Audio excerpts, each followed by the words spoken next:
In our previous episode of Onboard Lifestyle, the crew made big strides on the cockpit galley by skinning the multi-dimensional shelf/drain system, then shifting gears to other important aspects of this project. An LPG system manifold was engineered and wires were pulled to prepare for its DC electrical connections. Let's pick up the story there as the crew is back on basic and back to work.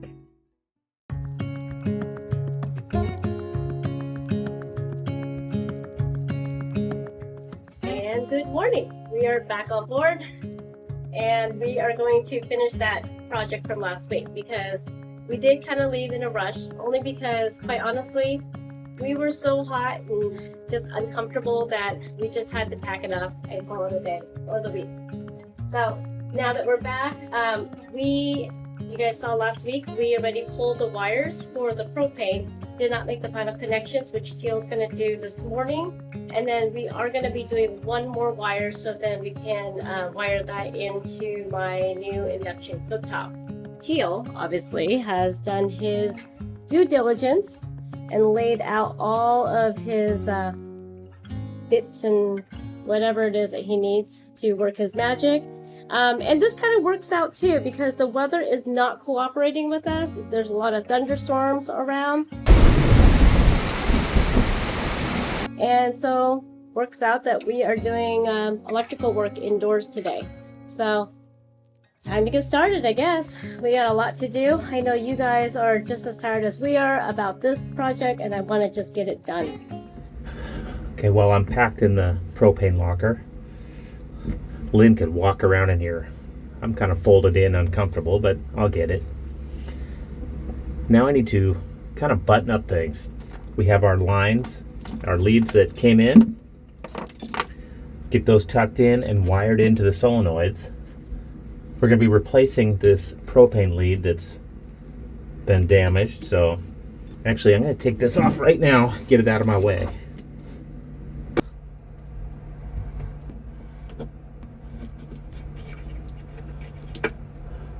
Well, we ran two separate leads all the way from those Trident panels. I'm just gonna kind of route these nice and smooth through this chase and get it a little closer to where we'll be making the connections.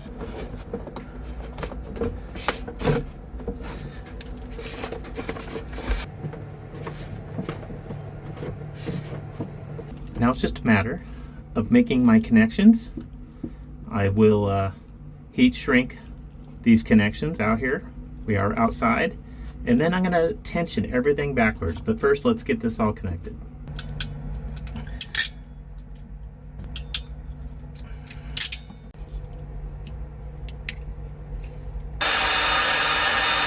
Connections are made. And I've zipped these together because they're delicate little wires. I think I'm going to put a loom around this as well. Yeah, I feel good about that. Now, with the connections made, we can tension this back all the way back to the board.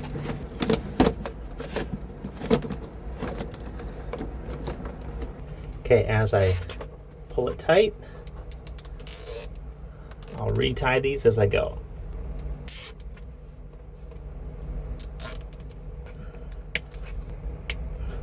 Okay, my harness is nice and bound. I'll go to the next locker and take up the slack. Yep.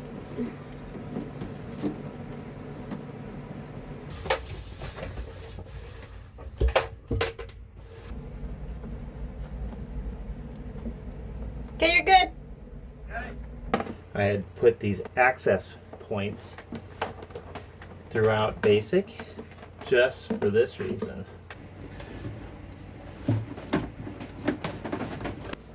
Okay, here's the end of the run. Last little bit to tension, and that should be it. I've mounted these in to control the cables as they come to the board. The door lifts up and down, and these harnesses have to bend and move. That's why this one's has to do a nice sweep, so as the door closes, it could bend easily. There's another wire that will be coming in here. Thrown a couple zip ties on here so I could route these two to the switches here.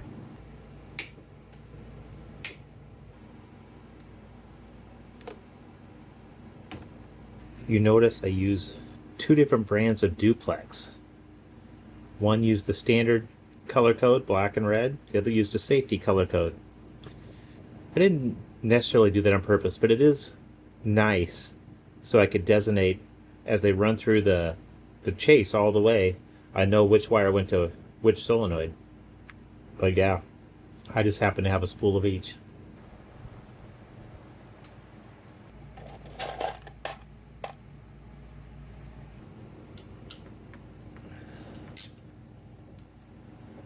Okay, we're working on the load side of these breakers. We'll get these connections made. Pretty tight right here.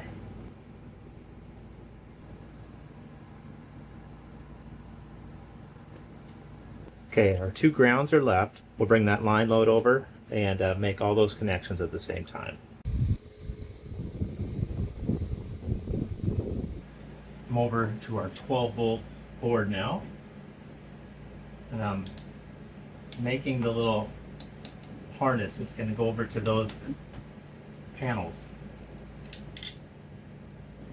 I'm running an individual lead to each one, but tapping off of one breaker here. Well, we're all set. This is actually going to position 3 from the bottom here. It's a little tight. I'll kill the power for a second just so I don't inadvertently bump anything. There's a space already for it. So let's get this in. Here's my ground bar here. I'll be putting the ground there, and I'll be putting the line power there. I'll be also putting in an indicator light to designate that power supply is on. So we'll wire this at the same time.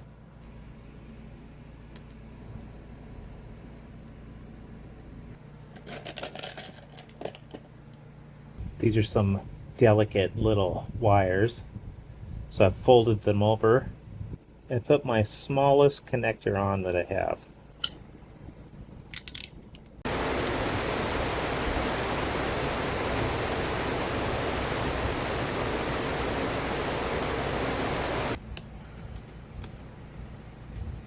This is a little bit tricky balancing this down in there, but I've done it a few times. It's only 2 o'clock in the afternoon. Teal has killed all the 12-volt lighting, and it's raining hard. There's this thick thundercloud that has come over the marina. So it's like, I don't know, it feels like it's at night already. So hopefully the system will be back up and running and we can get some lights in here. 2 minutes.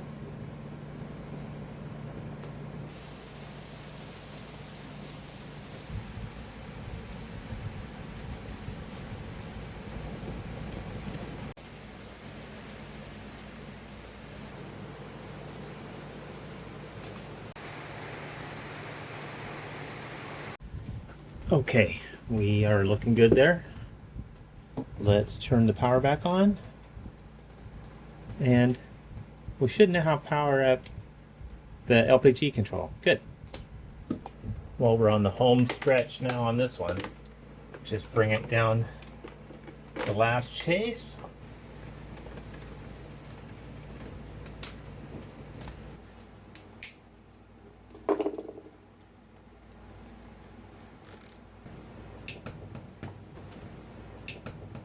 These are nicely routed. It's storming outside, and it's just time to button up these last few connections here.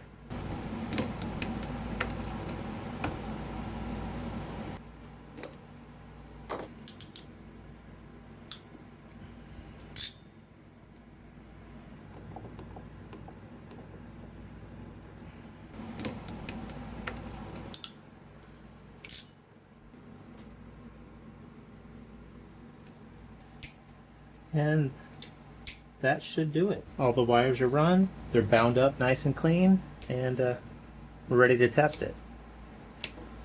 Everything is wired in. We have power to the breaker, and let's see if they power to the panels.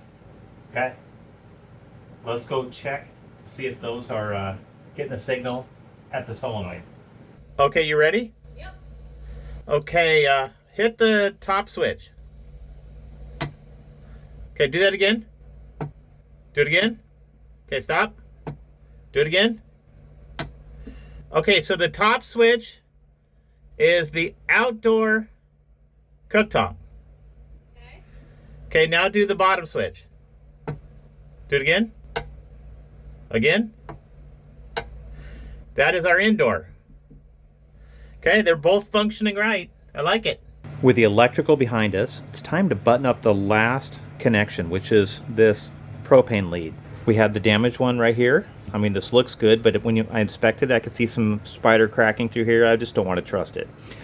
I went with one with a stainless sheath on it, just to keep it from bending so much. Oh, and it had a quick disconnect, which will be nice rather than having to bust out a wrench every time. So we'll get this connected so we can hook up our propane tanks. Our propane system has twin Viking 22-pound tanks. They're fiberglass, and they weigh nothing when they're empty. When they're full, different story. When they're full, these two tanks will last us about a year of cooking. So we've invited, well, there's only one other boat in the anchorage, so we're gonna have a couple of friends come over, and we'll have a good, nice home-cooked meal by Lynn. Lynn cooks every day, multiple times a day. Look at this. Come check it out. What do you got going in here? Well, it's a little tight. But I have my croissant French toast bake, and then I did a bacon potato hash. But we supplement it with induction, electric. Well, is there going to be enough for dinner? Holy cow. Wow. Whew. Now that's a fillet. That's a week's worth of food right there. Easy. Easy. We're having Dorado that you caught. When we're running just propane, these two tanks will last about 6 months on board. But these have been just sitting in that locker. No hold downs, nothing. And we've been in some pretty crazy seas, and they just tend to not move at all. I think it's the proximity. It's dead center on the boat. So as the boat moves, they're just kind of riding right where they're at. But it's always bothered me that they don't have a hold down system. So that's what I'm working on as well. And that's what this is right here. I figured while the tanks are out, I might as well template how they sit, the orientation of where they needed to be in the locker. I've made an allowance around the edges. I'll cut this out and save this template. This will be a project that I'll do in the near future. But for now, let's get these hoses in so I could test the whole system for leaks and bring the system live again.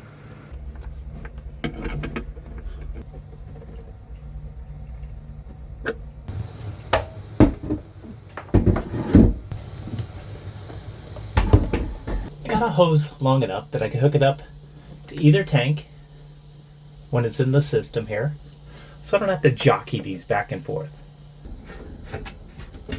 Connections made. Before I turn it on, I'm going to get set up in here. I want to bring some soapy water in and check all of these connections. There's quite a few connections through here. Make sure I have 0 leaks. Let's turn on propane.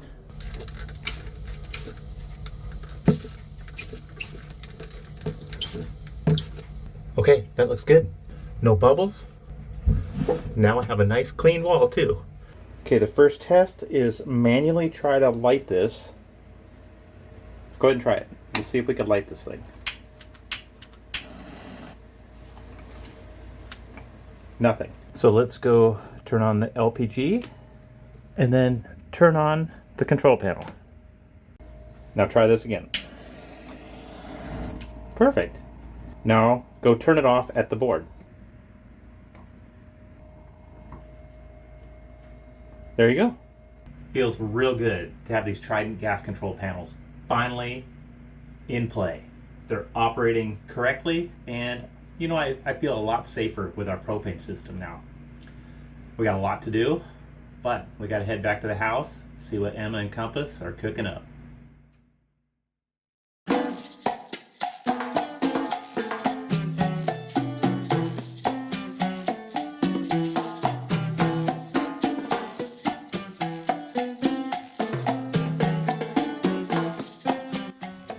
Last week, you guys gave us such positive feedback on our new Cooking with Emma segment. Yeah, you guys seem to really like it, so we're doing it again. This is going to be a little different. This is something that Emma can have as finger foods or a meal, but we can make this ahead of time. Yeah, this is typically more of a snacky food. Today we're doing jalapeno poppers. Air fryer version.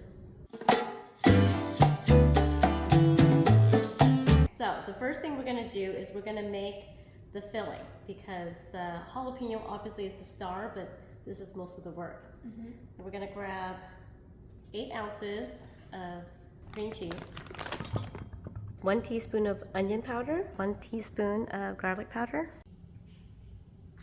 half a teaspoon of salt and pepper.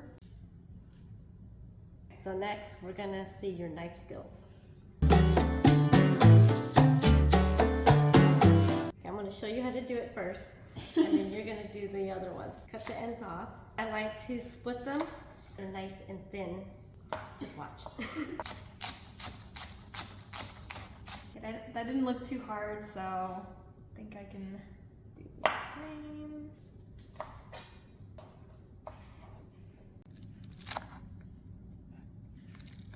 And try not to cut off your fingers. No promises. You're doing good. Sure. Let's go ahead and put that in.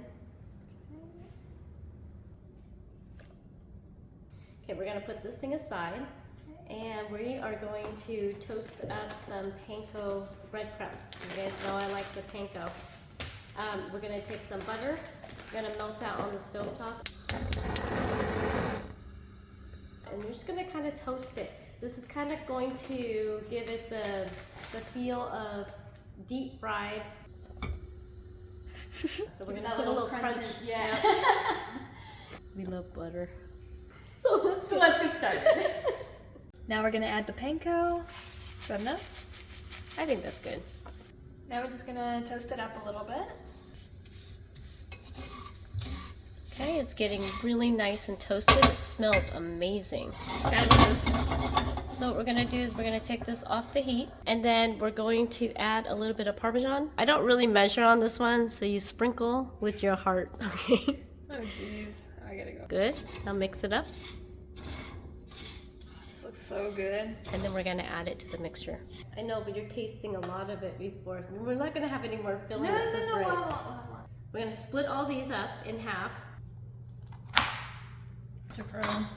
What we're gonna do is we're gonna cut everything out, and then we're going to add the heat back in, depending on if you want a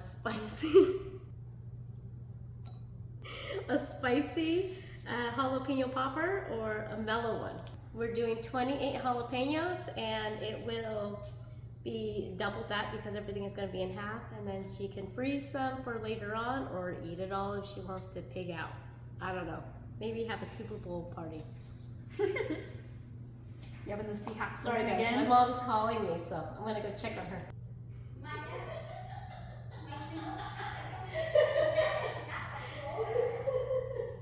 That's done. All done. Okay, next step. This is about a cup of bacon bits that is pre-cooked already. You can do your own, but we're just trying to do this thing as a quick, easy filling. You can choose any cheese you want that's your favorites. There's sharp cheddar, you can do mozzarella, just about anything that you want. I like a combination, so we are doing shredded Gouda that we did earlier and Monterey Jack. Again, this is to your heart's content, how cheesy you want it. This one, this one likes a lot of cheese. I'm thinking that's probably about half a cup of each. Now it's time to add the toasted panko, and we only have to do a quarter cup at a time, right? Yes. It's gonna add a nice crunch to this. Taste test time. Okay, taste test time. It was good. Okay, it's not spicy. I'm gonna use one membrane, and we'll put that in. I was scared already. I like spice, but she loves spice. We're just gonna mince that up really quick. Nói như vậy má giận con, má cứ nói là con cứ ở bên của bố thôi, ok?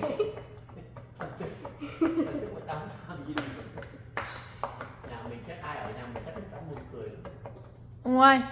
Yeah. Pose. Go. Pose for the camera. Yeah.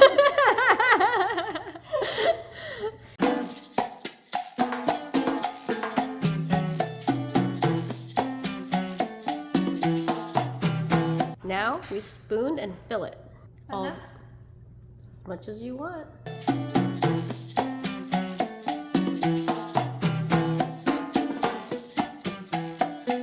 We're just gonna take these, we're gonna start crumbing it and really pack it in there because we like the crunch.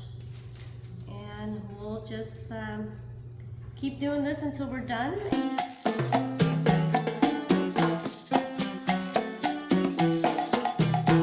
So we're going to freeze up these ones and then cook up these ones because, you know, gotta test out the product, right?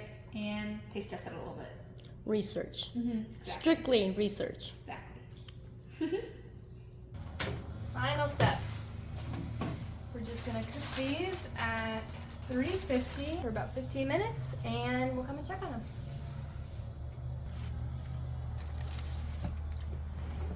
These are all done. Smells so good, if I do say so myself.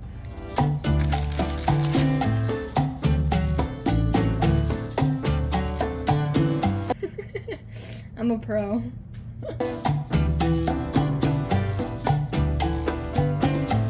They smell good. I know they do. Okay guys, taste test. I'm all over the taste test. It's not too hot. Mmm. Oh, they're good. Wow. Another winner. Always. Look at that. Now Emma has more in her back pocket. More recipes to come. Yeah. Now the question is, what's next? We'll see. What are these? You okay? So hot.